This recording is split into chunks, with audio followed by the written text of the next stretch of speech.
आपके ऊपर ये आरोप लगाए जा रहे हैं कि भाई 10 साल बीजेपी के राज में जगबीर मलिक जी ने हल्के के लोगों की आवाज नहीं उठाई। वो 10 साल मेरा तक कोई ऐसा सेशन नहीं जी जिसमें मैंने सवाल ना उठाए हो। जी कोई ऐसा सेशन नहीं जी जिसमें मैंने इस सत्ता पक्ष को ना घेरा हो। जी तो भाई मैं राजनीति से संन्यास ले लूंगा। 10 साल की बात करता हूँ, नहीं उठाया हो। जी मैंने किसानों की आवाज नहीं उठाई हो, जल भराव की आवाज नहीं उठाई हो, मैंने किसानों के मुआवजे की आवाज नहीं उठाई हो।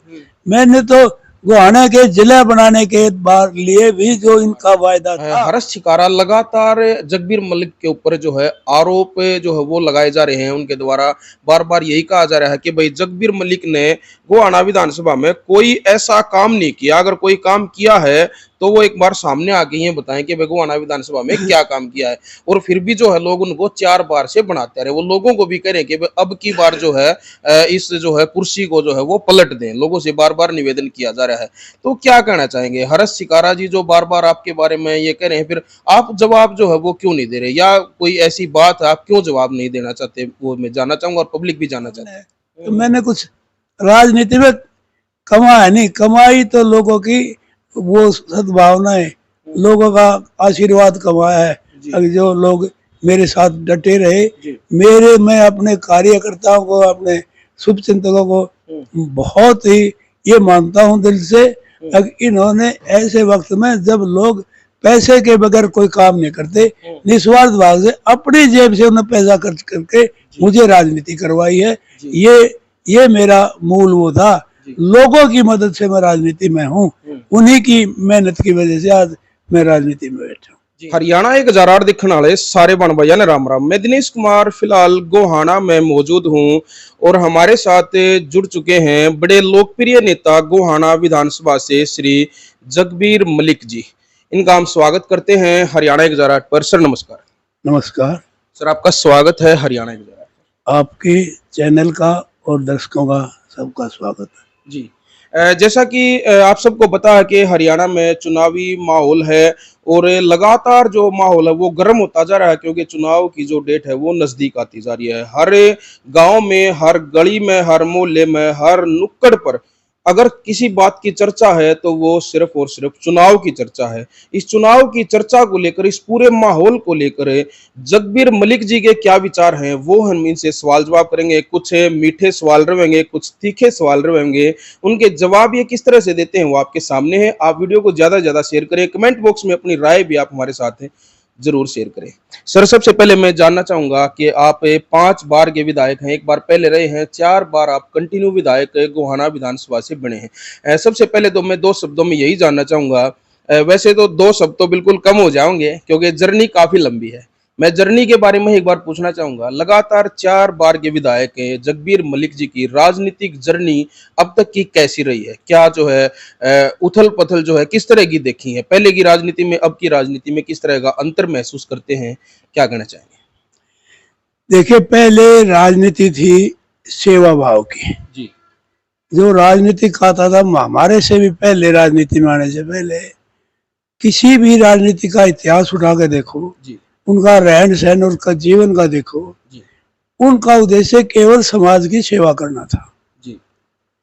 लेकिन समय के बदलाव के साथ अब राजनीति में जी, बहुत से ऐसे व्यक्ति ने प्रवेश कर लिया जी, जो सिर्फ 10 पैसे खर्च करके पैसा कमाने के लिए राजनीति में आते हैं। उनकी भावना नहीं है लोगों की सेवा करने की, दिखावा सेवा का है। लेकिन असलियत में यदि उनका इतिहास देखा जाए, प्रॉपर्टी डीलिंग और इस टाइप की जो काम करते हैं वो ज्यादातर पैसे वाले लोग जो ना अब राजनीति में आते हैं। अब पैसा, राजनीति का खेल पैसे का हो गया। ऐसे बहुत कम राजनीतिक है जो पैसे के बजाय समाज सेवा के दम पर जो है ना बन के आते हैं। ऐसे बहुत कम लोग रहे। जी, मैं जानना चाहूंगा क्या लगातार कांग्रेस पार्टी से ही आप विधायक हैं या फिर पहले कभी किसी अन्य पार्टी से भी आपने चुनाव लड़ा? मैं 1996 में हरियाणा विकास पार्टी से, चौधरी बंसीलाल वाली पार्टी से विधायक बना था जी। उन्होंने पहली बार उन्होंने पार्टी का मर्ज जो है, पार्टी का मर्जर जो है कांग्रेस में किया था जी। और कांग्रेस में मर्ज होने के बाद मैं कांग्रेस से ही विधायक बनता है। उसके बाद आपने कभी किसी पार्टी का जो है वो अदला बदली नहीं की, लगातार कांग्रेस से ही जुड़े हुए? किसी पार्टी का अदला बदली नहीं ली। मेरे को पार्टी बदलने के लिए बहुत बड़े प्रलोभन दिए गए, मंत्री पद का लालच दिया गया, पैसों का लालच दिया गया, और मैंने उसी के एवज में जब मैंने नहीं पार्टी बदली, लॉयल्टी नहीं बदली, तो मेरे पर कई मुकदमे भी दर्ज हुए भ्रष्टाचार के, लेकिन सारे अपने समय के साथ वो खत्म हो गए। वो अपने आप अपनी मौत आप मर गए मुकदमे। तो मेरे पास तो मैंने तो बड़ा कष्ट रहा है सिर्फ अपना स्टैंड कायम रखने के लिए। जी। लगातार 4 बार विधायक रहना एक बहुत बड़ी बात हो जाती है किसी भी व्यक्ति के लिए, जैसे अपने लोकल में वो भी। तो मैं जानना चाहूँगा ऐसी क्या जो है क्या ख़ास काम किए हैं जो लगातार 4 बार से जो है लगातार गोहाना विधानसभा से लोग आपको अपना जो है विधायक जो है चुनते आ रहे हैं, ऐसे क्या जो ख़ास काम किए हैं वो मैं एक बार ज़रूर जानना चाहूँगा। उनके ऊपर मैं जो है प्रकाश जो है वो डलवाना चाहता हूँ ताकि गोहाना विधानसभा को तो पता है, हरियाणा की जनता को भी पता लगे कि लगातार 4 बार विधायक रहे हैं जगबीर मलिक जी, तो वो कौन-सी ख़ास बात रही है? देखिए, मेरा कोई और काम नहीं है। जी।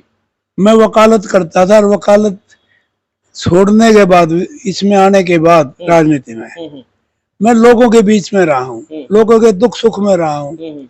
मैं जो है, यदि कोई भी आदमी यदि मुझे बताता है दुख का है, खुशी का है, गमी का कोई मौका है, मैं नहीं छोड़ता। जो लोगों के काम होते हैं, जो भी बताते हैं, मैं अधिकारियों से उनका कोशिश करता हूँ उनको करवाने का, उनको सोल्व भी करते हैं। तो मेरा केवल और केवल ध्येय लोगों की सेवा करने का रहा है, और मैंने निष्पक्ष भाव से मैं क्लेम कर सकता हूँ, कोई अधिकारी, कोई भी व्यक्ति ये कहे किसी काम के है, मैं राजनीति में क्लेम करता हूँ। मैंने कोई भी राजनीतिक तौर पर किसी से 2 पैसे लिए नहीं, मैंने लोगों की फ्री सेवा करी है। मेरी जो वो फाइल होगी जो है, उससे ही पता लग जाएगा मेरे पास पहले क्या प्रॉपर्टी राजनीति के आने के बाद, और कितनी प्रॉपर्टी घटी है मेरी, ये लोग देख लेंगे, लोगों के सामने है।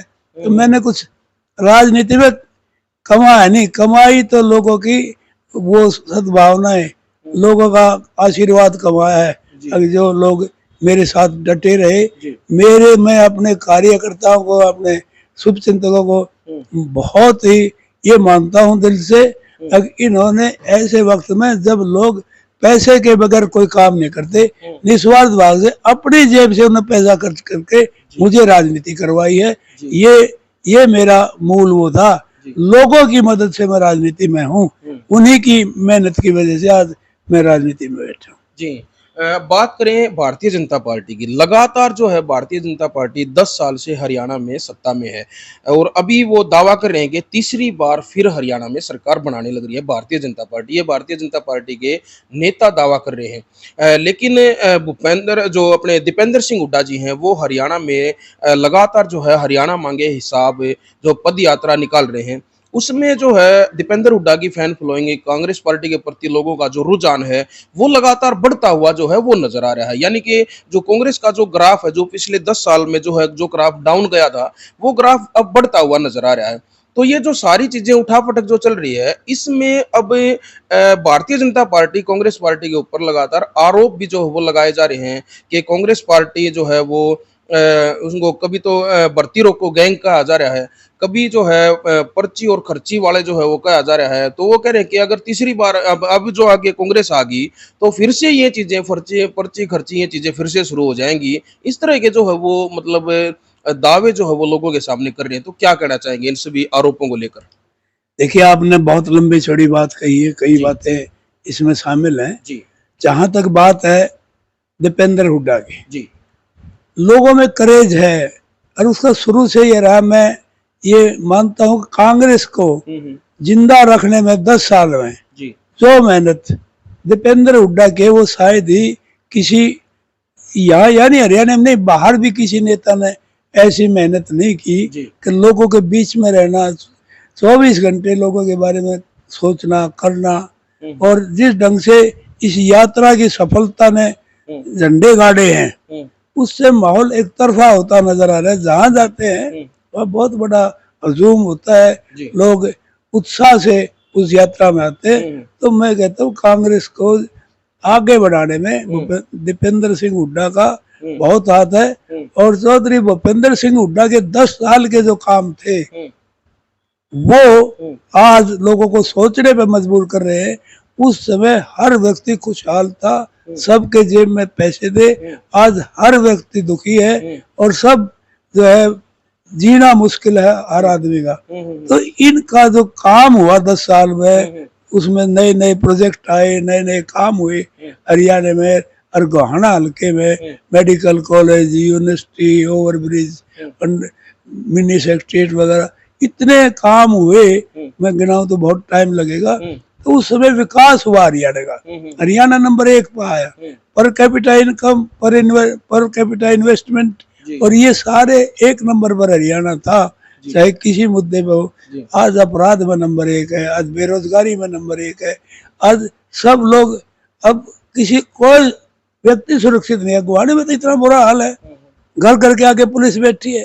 तो ये जो 10 साल के अंदर जो कर्जा बढ़ाया, 4.5 लाख करोड़ रुपए कर्जा, 60-70 हजार से 4.5 लाख करोड़ रुपए जो कर्जा बढ़ाया, जो असुरक्षा की भावना लोगों के बीच में आई आम आदमी के, हरियाणा इसमें अपराध में सबसे ऊपर चला गया देश में, कहीं 1 नंबर पे है, कहीं 2 नंबर पे है।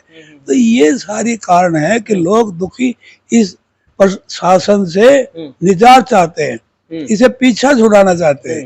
तो अभी लास्ट में बड़ा आरोप जो है भारतीय जनता पार्टी लगा रही है कि भर्ती रोको गैंग, ये बहुत बड़ा आरोप कांग्रेस पार्टी के ऊपर लगाया जा रहा है।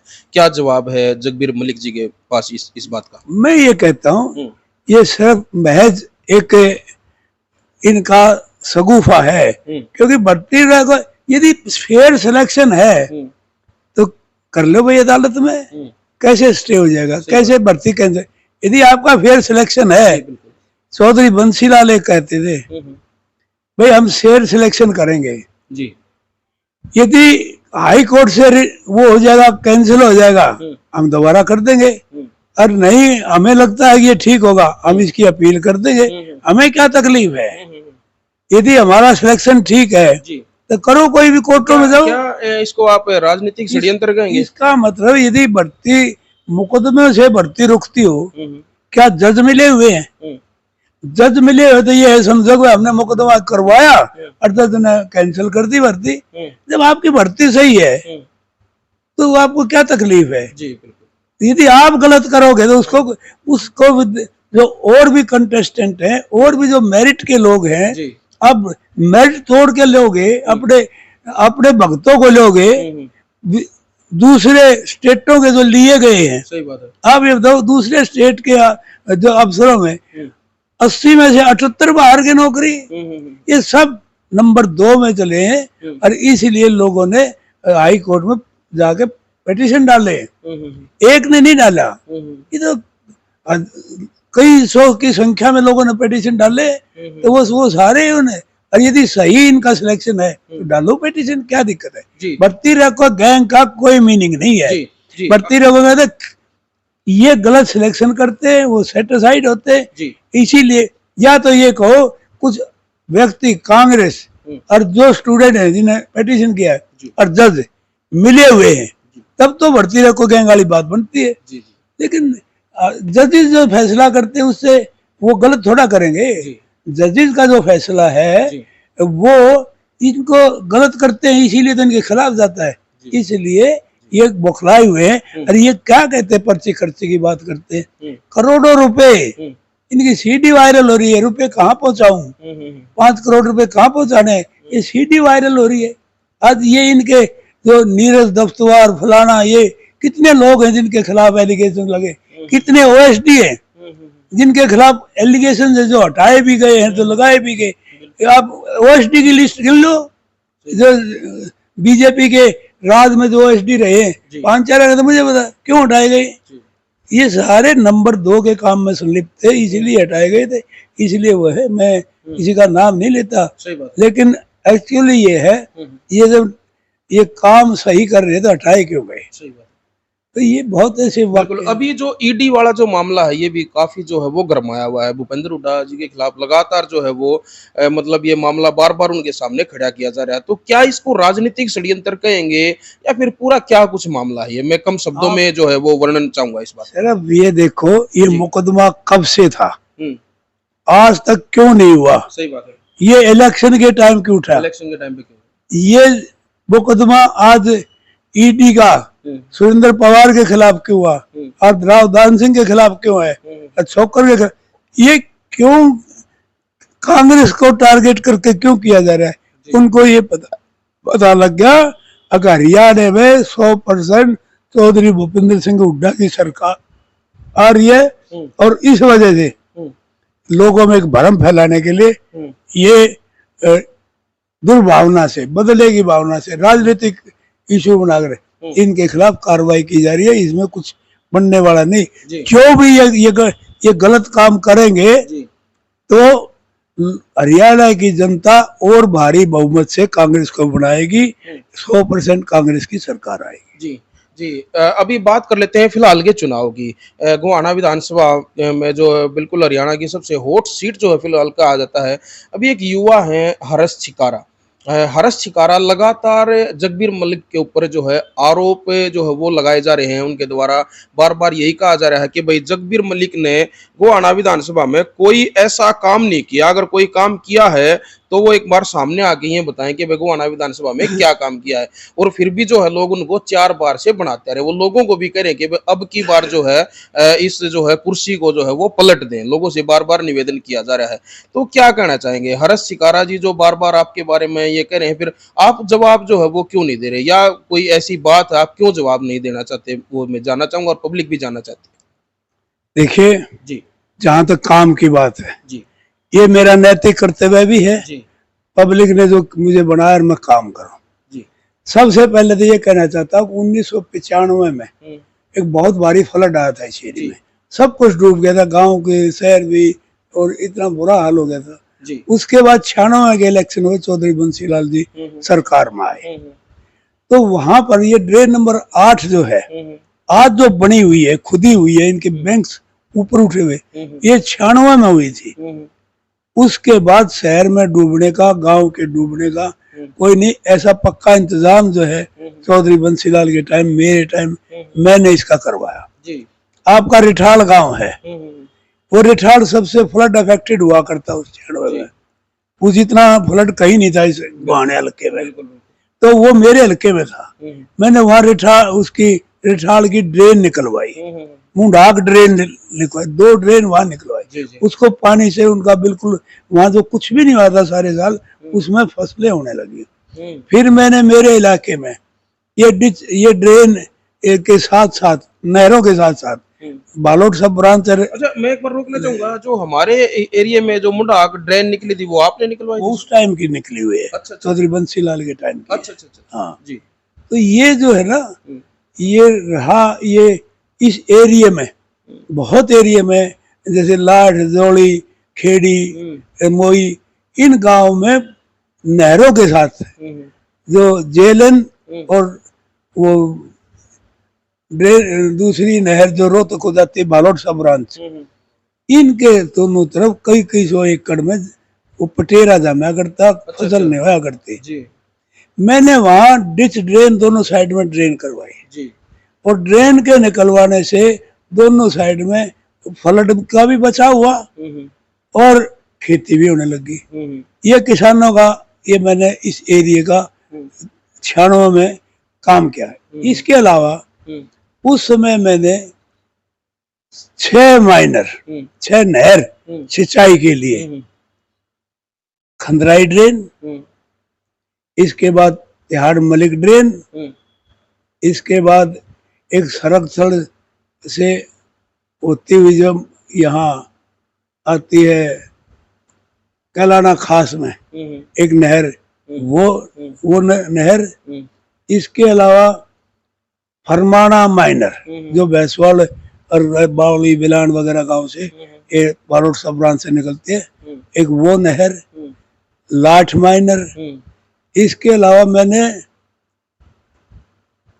6 तो उस टाइम निकलवाई, एक निकलवाई खानपुर कला को जाते श्यामड़ी माइनर, खानपुर कला गांव की सिंचाई करते हैं, एक वो उस टाइम श्यामड़ी भी हमारे हल्के में होता था, तो एक वो लगवाई। तो मैंने एक अब एक उस हेड से जो है पूरा हेड से निकल गई आती है ककाना और ककाना और गड्डी सराय रामदर तक, एक इस हुड्डा साहब के टाइम एक ये ककाना नैत वगैरह गांव से आती है, तो एक ये नहर निकलवाई, 7 नहरें मैंने निकलवाई। उसके अलावा जो यहाँ पानी का था, ये सड़क मुगलपुरा की, ये मेन रोड, इनमें एक घुटने घुटने तक पानी होता था। यहाँ बरसात होते ने ये सड़क का नई सड़क का पूरा निर्माण कराया और बहुत से छोटे डेवलपमेंट के विकास के कार्य करवाए मैंने। ये तो था 96 का। अब मैं 28 साल नहीं रहा जो लोग कहते हैं, मैं 3 साल 1 महीने तो उस टाइम रहा था बंसीलाल के टाइम, फिर 1 साल 2008 में बना 9 तक और 5 साल 9 से 14 तक।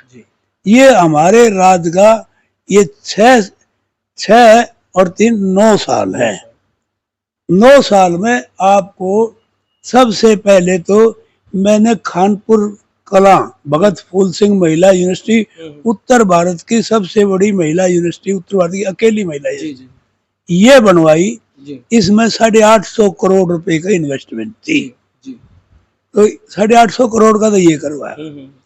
फिर मैंने मेडिकल कॉलेज बनवाया, मेडिकल कॉलेज में 450 करोड़ रुपए का मेडिकल कॉलेज था। उसके बाद मैंने रेलवे लाइन निकलवाई, 450 करोड़ या मेडिकल कॉलेज का 450 करोड़। आपने किसी इंटरव्यू में कुछ ज्यादा बताया है, मैं इसीलिए मैं आपको रोक रहा हूँ कि कहीं वो आंकड़ा गलत था, फिर ये आंकड़ा 800 करोड़ का तो यूनिवर्सिटी का है।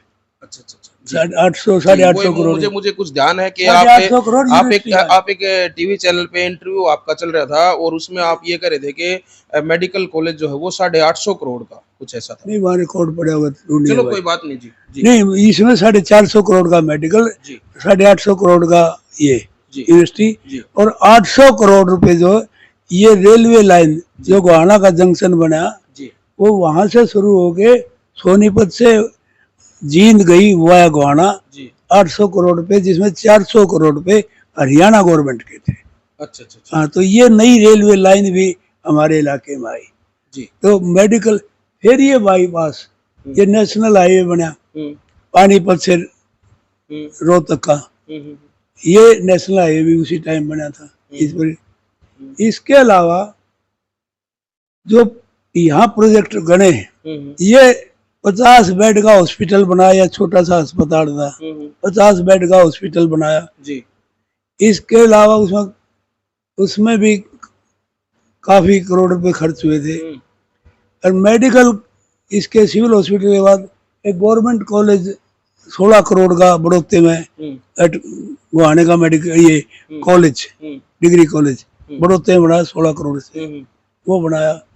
मैंने गुहाने के लिए मिनी सेक्रेटेरिएट बनाया, गुहाने के लिए जुडिशियल कॉम्प्लेक्स बनाया, गुहाने का ओवर ब्रिज बनाया, गुहाने का कोऑपरेटिव बैंक बनाया, गुहाने का ये जल घर 63 करोड़ के करीब लगभग है, इतना कितना है। तो नहीं तो यह पीने का पानी नहीं था, उससे यह पानी आया और दूर दूर तक पानी पहुंचाया। मैंने गुहाने में ये पार्क है, पहले कोई पार्क ऐसा नहीं था जिसमें बहुत अच्छा पार्क आ जाए। ये पार्क गुहाने का रोटा पार्क जिसको कहते हैं, ये बहुत गंदगी हुआ करती है, हुड्डा साहब ने इसको पार्क का रूप दिया। एक और पार्क जो है चंद्रशेखर पार्क बनाया। मतलब यहाँ डेवलपमेंट क्या उस टाइम। फिर यहाँ पानी, फ्लड का पानी जैसे रुकता हो तो हमने सिस्टम बनाया, 6 फुट के डायमीटर के, 6 फुट का आदमी खड़ा निकल जाए, ऐसे हमने पाइप नीचे अंडरग्राउंड सीवरेज का सिस्टम वो डाल के इसका पानी बाहर छुड़वाया, बाहर सीवरेज का बहुत बड़ा काम। कहने का मतलब ये हो गया कांग्रेस के राज में आपने काम किए, लेकिन उसके बाद जब 10 साल बीजेपी का जो राज रहा तो आपके ऊपर ये आरोप लगाए जा रहे हैं कि भाई 10 साल बीजेपी के राज में जगबीर मलिक जी ने हलके के लोगों की आवाज नहीं उठाई। वो 10 साल तक जो है 2 बार जो आप इसमें जो विधायक जो बने हैं, कांग्रेस जाने के बाद भी 2 बार आप विधायक बने हैं, अभी लगातार आप विधायक हैं गोहाना विधानसभा से। तो आपके ऊपर ये आरोप लगाए जा रहे हैं कि जो विपक्ष में बैठ के लोगों की आवाज क्यों नहीं उठाई? तो मैं जानना चाहूंगा कि आपने उठाई या नहीं उठाई? वो क्या उस बात का क्या जवाब देंगे जो आरोप आपके ऊपर लगा है? जो लोग ये आरोप लगाते हैं, जी, मेरे ख्याल में वो कभी प्रोसीडिंग्स को नहीं देखते। जी, अब तो लाइव आती है, जी, उनको नहीं देखते। जी, मेरा कोई ऐसा सेशन नहीं जी, जिसमें मैंने सवाल ना उठाए हो, जी, कोई ऐसा सेशन नहीं जी, जिसमें मैंने इस सत्ता पक्ष को ना घेरा हो। जी, और जहाँ तो मेडिकल कॉलेज की बात है, जी, मेडिकल सुविधाओं की, सीएचसी पीएचसी की बात है, जी, एक भी 10 साल में जितने सेशन हुए, जी, आप रिकॉर्ड उठा लो, हम्म, किसी में जब मेडिकल का कहीं उस सेशन में जिक्र ना आए, अगर हमारी मेडिकल सुविधाएं नहीं है, डॉक्टर्स नहीं है, तो भाई मैं राजनीति से संन्यास ले लूंगा। 10 साल की बात करता हूँ, नहीं उठाया हो। जी, मैंने किसानों की आवाज नहीं उठाई हो, जल भराव की आवाज नहीं उठाई हो, मैंने किसानों के मुआवजे की आवाज नहीं उठाई हो। मैंने तो गोहाना के जिला बनाने के बार लिए भी जो इनका वायदा था बीजेपी का, हमारा नहीं था, इसके बारे में 2 सवाल दिए, 2 बार विधानसभा में सवाल लगाए भी गए। उसके अंदर 2 बार में पहली बार तो कैप्टन अभिमन्यु रेवेन्यू मिनिस्टर थे, जी, उन्हें यह कहा गोहाना जिला नहीं बन सकता, ये मेरे पास रिकॉर्ड में है। जी, दूसरी बार डिप्टी सीएम दुष्यंत चौटाला, वो रेवेन्यू मिनिस्टर थे, उनका जवाब आया गोहाना को हम जिला नहीं बनाएंगे। जी, ये आपको तो सवाल नहीं उठाए। जी, तीसरा, यहाँ जो जरूरत थी जी, बाईपास की, वेस्टर्न बाईपास की, जी, हुड्डा साहब के टाइम वो वेस्टर्न बाईपास की डिमार्केशन हो गई थी, यहाँ से जाएगा, जी, सरकार बदल गई, फिर बीजेपी की सरकार आई, इन्होंने वायदा किया।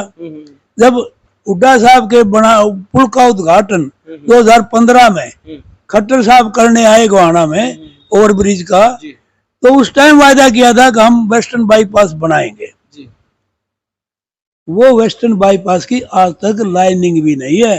जी, और मैंने 2 बार क्या 3 बार विधानसभा में पूछा है, जी, और उसका जवाब आया है। जी, राव नरवीर सिंह मंत्री थे पीडब्ल्यूडी के, जी, उन्होंने कहा आप बनाएंगे। जी, अगली बार जवाब आया ये फीजिबल नहीं, दूसरे एक सेशन में जवाब आया फीजिबल नहीं। जी, जी, मैंने हर सेशन में, क्योंकि मुझे पता है ये प्रॉब्लम है हमारे सही बात है, शहर की, बिल्कुल, तो मैंने ये सवाल लगाया। जी, मैंने सड़कों के सवाल लगाए, जो सड़क खराब थी हम्म, मैंने सड़कों के सवाल लगाए। हम्म, मैंने किसानों में जो जल भराव का, जैसे आप ये कहते ना, आज आप देख लिए, मैं तो नहीं हूं ना, आज एक लाठ माइनर है जोड़ी से जाती है, बगैर होते हुए ये मैंने विधानसभा में कमेटी है, पेटिशन कमेटी, जी, उसमें दरखास्त दे गए, उसका लेवल ठीक करा सारी माइनर का। तो और अब करोड़ों रुपए के जो जल भराव का जो लाठ गांव में है स्कीम, जो है सोलर वो पंप, वो आप देख लो 22 सोलर पंप जो ना अब लगाए हुए हैं लाठ गांव में। ये इस मेरे उसकी वजह से लग रहे हैं, इसका वेरीफाई करो, जी, ताकि इस गांव को इसके बाद गेहूं की फसल की बुआई हो जाए। जी, जीरी के बाद जो यहाँ पानी नहीं सूखता था, जी, तो उसको खाली करने के लिए अब भी करोड़ों रुपए का प्रोजेक्ट अब चल रहा है। जी, जी, और जो भी काम था किसी भी उसका था, चाहे मैं बिजली की मामला हो, चाहे एक भी मामला ये बता दे, मेरे जो विरोधी है वो आन के मेरे पे ले ले, ये तो किताबों में छपा हुआ है, मैंने क्या क्या सवाल बोला है, क्या क्या कहा है, ये सब लिखा हुआ है। और मैं उन भाइयों की तसल्ली के लिए मैंने सीडी भी जो ना अप्लाई की हुई है, जो मैंने बोला विधानसभा में, वो सीडी आ जाएगी, वो भी देख लेना, यहाँ लगा देंगे तो पता लग जाएगा। बिल्कुल। ये जो नहीं समझते जी, वो ऐसा लेके चल जी, अभी अभी बात करें चुनाव की कि जो दिल्ली जो कोठी है जहां से लोग कह रहे हैं कि टिकटों का वितरण होना है, क्या जगबीर मलिक जी भी जो है अब जो है 5वीं बार जो है वो विधायक की जो दौड़ में टिकट लेने के लिए क्या वहां पे आप गए हैं या फिर अभी तक जो आप अपने घर पे ही बैठे हैं? देखिए,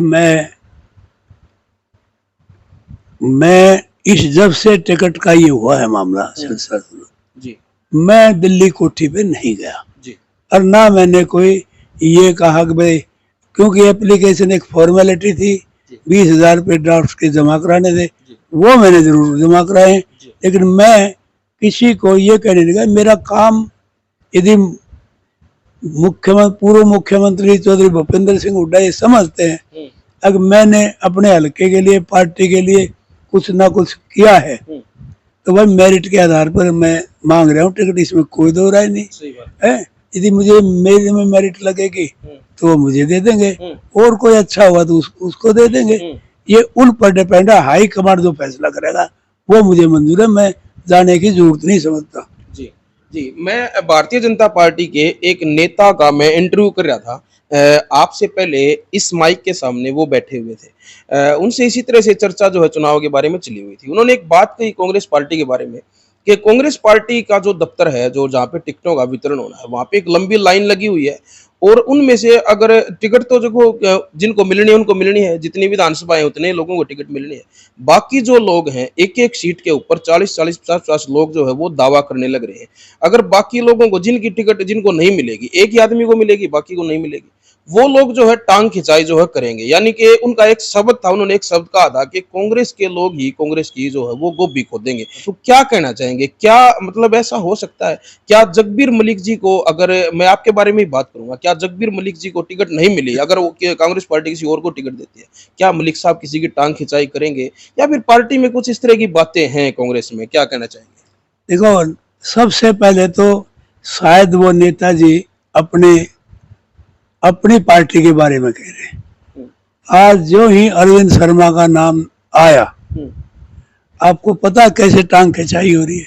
आपने वीडियो देखे? गोहाना विधानसभा से, गोहाना विधानसभा से अरविंद शर्मा जी का नाम आया है, तब से परेशान है सारे।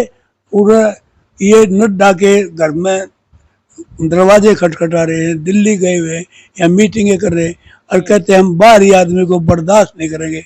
जो बाहरी आदमी को बर्दाश्त नहीं करेंगे, ये बहुत बड़ा इशू। ये टांग खिंचाई तो ये चल रही है बीजेपी में, ये दूसरे का नाम क्यों ले रहे हैं? टांग खिंचाई तो ये दूसरे के। कांग्रेस में तो भाई ये है, जिसको टिकट मिल गई उसकी मदद करो, ना करो तो अगली की मर्जी, घर बैठ जाओ। लेकिन इसमें तो बीजेपी में तो आप देखो, ये अखबार पढ़ के देख लो क्या पोजीशन है। अगर किसी नए चेहरे को कांग्रेस पार्टी गोहाना विधानसभा से अगर टिकट देती है, ये एक भविष्य की बात है, तो क्या जगबीर मलिक जी जो अपना पूरा अनुभव है राजनीति का, पूरी उम्र जो है आपने राजनीति में बिताई है, तो पूरा अनुभव तन मन धन के साथ, क्या किसी को आशीर्वाद देंगे या फिर क्या कहना चाहेंगे, या दरकिनार कर देंगे? मुझे कोई इतराज नहीं है किसी को हाईकमान टिकट दे, लेकिन युवा होना और पॉपुलर होना। युवा ऐसे भी हैं जिनको देख के लोग पसंद नहीं करते। सही बात है। ये कोई क्राइटेरिया, सर्वे का क्राइटेरिया भी तो होगा ना। क्या क्राइटेरिया होना चाहिए, मैं ये भी जानना चाहूँगा। सर्वे का क्राइटेरिया पार्टी फिक्स करती है। जी, पार्टी फिक्स करते है क्या सर्वे में क्या क्या कराया जाएगा, क्या क्या आपने लेना है। जी, जी। वो पार्टी के लेवल की बात है। पार्टी जिसको सर्वे में यदि कोई और आता है तो उसको दे दो, ये कोई उसका नहीं है। जरूरी नहीं कि युवा ही सबसे काबिल हो, युवा गलत भी हो सकता है। सही बात है। तो ये तो पार्टी ने देखना है, और पार्टी जब सर्वे कराएगी उसमें सब चीजें देखी जाएगी, भाई युवा है, ये इसमें क्या गुण है, क्या है, लोगों में इसकी कितनी पकड़ है। युवा होना, लोगों में पकड़ होना अलग अलग चीज है, अलग चीज। तो इसलिए लोगों में किस जाति में, किस इसमें, वो सारा प्रोन्स एंड कॉन्स वो सारा निकालते हैं जो सर्वे वाले हैं। और मैं ये कहता हूँ बेस्ट तरीका, सॉल्यूशन ये सर्वे कराओ, और जो सर्वे में जीतता नजर आए, ये कास्ट फैक्टर फलाना इसको दे दो, ये कोई क्राइटेरिया नहीं रखता। जो जीतने वाला हो उसको टिकट दो, राज बनाना है तो। यदि आप उसमें फंसोगे है तो जीतने वाला है नहीं, टिकट दे दो इसको भाई। तो फिर उसका क्या मायने है? मैं तो यही है कि जो भी जीतने वाला है, अब तो युवा आ गया हो भाई, करो काम है। और आपका कैलिबर बढ़िया होगा तो आपका लोग ही चाहेंगे आपको। आप मांगो नहीं, लोग आपकी वोट टिकट मांगेंगे। जो लोग टिकट मांगेंगे तो जरूरत ही नहीं मांगने की किसी को, तो ना हम मांग रहे हैं। ये लोग मांगते हैं टिकट और लोगों के हिसाब से टिकट मिलती है। मेरा आज तक का तजर्बा ये है। ये सारा कहीं ना कहीं हरस की तरफ है या क्या कहना चाहिए? ना ना, मैं उसके उसके बारे में कोई कमेंट नहीं करना नहीं चाहता। करना वो पता नहीं क्या क्या, मैं वो सारी बातें मैं नहीं कह सकता अपने मुंह से जो वो कहता है। मैं नहीं। जी जी, बाकी मैंने युवा नहीं कहा था, मैंने नया चेहरा कहा था। चलो कोई बात नहीं, आपने जो जवाब दिया। बाकी अभी जो बात करें, एक सवाल और खड़ा होता है कांग्रेस पार्टी को लेकर के। कांग्रेस पार्टी में अलग अलग धड़े जो है बने हुए हैं। उधर से रणदीप सुरजेवाला है, कुमारी शैलजा हैं, ये सब जो है पार्टी को अपनी अपनी तरफ जो है वो खींचने लग रहे हैं। क्या कहना चाहेंगे, क्योंकि आपका अनुभव काफी रहा है, लगातार जो है पूरी उम्र जो है आपने कांग्रेस पार्टी में दी है। क्या कहना चाहेंगे, क्या ये वाकई में है या फिर ये अफवाहें हैं? देखो, किसको इच्छा नहीं होती, हम्म, किस पार्टी में नहीं होती। हम्म। आप ये सिर्फ कांग्रेस को क्यों लेते हो? कुमारी शैलजा भी कहते हैं कि मैं भी मुख्यमंत्री बन सकती नहीं, हूँ। कुछ भी बढ़ते, हाईकमान जिसको चाहे बढ़ा दे। सही बात। लेकिन आप ये देखिए, अनिल विज जी क्या कह रहे हैं। हम्म, अनिल विज जी तो चीफ मिनिस्टर बनना चाहे हैं। ये कौन सी पार्टी, ये टांग नहीं खींचते। उनको तो अब साइड ही कर दिया बिल्कुल। अब अभिमन्यु जी ने क्या किया, रणजीत सिंह जी के साथ क्या किया, सही बात, मोहनलाल बडोली के साथ लोगों ने क्या किया। बिल्कुल ये टांग नहीं इनमें खिंचाई होती। बिल्कुल। अब उसको मीडिया वाले नहीं उठाते हैं। एक शैलजा, ये भूपेंद्र सिंह हुड्डा के बारे उनको भी में उठाते हैं सर। हम जब ये माइक उनके सामने होता है तो इस तरह के सवाल उनके सामने भी हमने किए हैं। आप पहले की जो चीजें उठा के देख सकते हैं। फूट जे बीजेपी में है ना, जी। टांग खिंचाई जितने बीजेपी में, बिल्कुल। इतनी कहीं नहीं। ये तो हमारे 2-3 लीडर है भाई। हर आदमी की अपनी फॉलोइंग है। जी उस फॉलोइंग के हिसाब से काम कर रहे हैं। जी कोई किधर काम कर रहा है, कोई किधर काम कर रहा है। जी इससे अच्छा है, किसी का प्रभाव का एरिया कोई है, किसी का कुछ है। जी लेकिन मैं जो समझता हूँ, आज के दिन जी चौधरी भूपेंद्र सिंह हुड्डा जो है जी इस प्रदेश का वाहिद लीडर है। जी और उससे बड़ा कोई चेहरा इस प्रदेश में किसी पार्टी में नहीं है, जी। किसी भी पार्टी में नहीं है। बिल्कुल बिल्कुल 100%। जी आज के दिन सच्चाई तो ये है, जी कोई कुछ कहो। जी। बात करें रुझान की चुनाव को लेके, अभी दीपेंद्र हुड्डा जी हरियाणा मांगे हिसाब यात्रा में गोहाना में भी जो आए हैं, तो क्या कुछ रुझान जो है उस दिन देखने को मिला था? मेरे ख्याल में गोहाना का लोग ही बताते हैं भाई, इससे बढ़िया कोई प्रदर्शन पहले कभी ना। चारों तरफ से सड़कें जाम थी, जी एरिया जाम था, बहुत लोग उत्साह से आए हुए थे। हर बरादरी के, हर उसके, मतलब 36 बरादरी यहाँ पर उस दिन थी और बड़े उत्साह से पूरे ढंग से ये जो है प्रोग्राम हुआ था। जी। अगर जगबीर मलिक जी को टिकट मिलती है, पार्टी अगर ये एक बार फिर से आपको ऑफर करती है, तो क्या चुनावी रणनीतियां रहेंगी, क्या बताना चाहेंगे? देखो, मेरी प्रायोरिटी है जी 2-3 गोहाने के काम है, जी इनको करने की। जी और उसके बाद सबसे मेरी बड़ी प्रायोरिटी जो है, हम्म, यहाँ रोजगार का कोई साधन।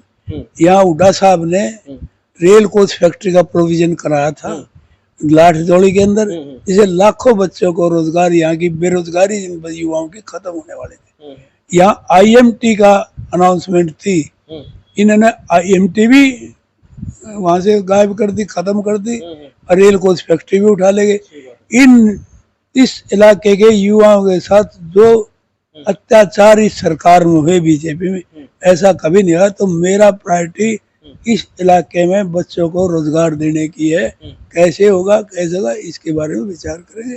तो रोजगार के अलावा किसानों को जो राहत देने की बात है, कहीं चाहे उनका कोई तकलीफ है, चाहे उनका हर एक चीज की सुविधा, जितना जैसे तेल पे, इनका डीजल पे वो जो वैट है और है, इनको कैसे कम से कम खर्चा किया जाए उसके किसानों का, और पैदावार की जायज जो है कीमत मिले। इस टाइप का किसानों का, गरीब आदमी की मिनिमम वेजेस का है, कम से कम जो मजदूरी फिक्स हो, ये सारा जो है हर ढंग से मैनिफेस्टो में भी आएगी वो बातें। तो प्रायोरिटी ये है कि यहाँ की बेरोजगारी दूर कर। जी, लास्ट में जो हरियाणा प्रदेश की जनता है, गोहाना विधानसभा के साथ साथ पूरे हरियाणा प्रदेश की जनता को जगबीर मलिक जी क्या जो है वो कहना चाहेंगे चुनाव को लेकर, और क्या पूरा दावा जो है आप कर रहे हैं कि हरियाणा में कांग्रेस पार्टी सरकार अब की बार बनाने लग रही है, क्या कहना चाहेंगे? देखिए, जहाँ तक प्रदेश की बात है, मैं तो लोगों से ये कहना चाहता हूँ, जो इन्होंने फूट डालो और राज करो की नीति अपनाई थी, लोग उसको अच्छी तरह समझ चुके हैं। और जो जात धर्म के नाम की लड़ाई इन्होंने करवाई, जी जात पात के नाम की लड़ाई करवाई जी और इस प्रदेश को बांट के रख दिया। जी और यहाँ अब लोगों के समझ में आ चुका है। जादगाद में जिस गांव में गया हूँ, उस गांव में 36 बरादरी के लोग हैं और वो लोग भी समझ चुके हैं कि हमें बांट कर मजे बीजेपी वाले ने ऊपर लिए हैं, हमें लड़ा के और आप राज करके पैसे भ्रष्टाचार किया है, करोड़ों रुपए और अरबों रुपए है जो ये करे गरीब को पिसने के लिए, बेरोजगारी के लिए, महंगाई के लिए। और ये जिस ढंग से यहाँ कानून व्यवस्था का दिवाला पिटा, हर आदमी को जान का खतरा बना, हम इससे छुटकारा पाने के लिए इन बातों से लड़े। लोग तैयार बैठे हैं, इंतजार कर रहे हैं। ये लड़ाई कांग्रेस पार्टी नहीं, इस हरियाणा की जनता लड़ेगी बीजेपी को बाहर करने के लिए। ये लड़ाई जनता की बन चुकी है, अब जनता इस बीजेपी को बाहर करेगी। बहुत बहुत धन्यवाद, आपने हमें समय दिया, हम आपका बहुत बहुत धन्यवाद करते हैं। तो भाई ये थे हमारे साथ गोहाना विधानसभा से बड़े लोकप्रिय नेता जगबीर मलिक जी, जो लगातार 4 बार के विधायक जो है वो कांग्रेस पार्टी से रह चुके हैं। 5 बार के, क्योंकि बीच में वो एक गैप हो गया था, इसलिए लगातार 4 बार का मैंने बोला है। वैसे 5 बार जो है विधायक यहाँ से ये रह चुके हैं। इनके सामने जो हमने सवाल रखे हैं उनके जवाब इन्होंने दिए हैं। बाकी जो आप लोग इस वीडियो को देख रहे हैं, आप जगबीर मलिक जी के जवाबों से कितने सहमत हैं, कमेंट बॉक्स में आप अपनी राय भी हमारे साथ जरूर शेयर करना। मैं दिनेश कुमार फिर किसी और शख्सियत के साथ आप लोगों के सामने फिर रूबरू होऊंगा। तब तक के लिए मैं लेता हूं इजाजत अपने सहयोगी सतीश कुमार के साथ। मैं दिनेश कुमार, जय हिंद, जय हरियाणा।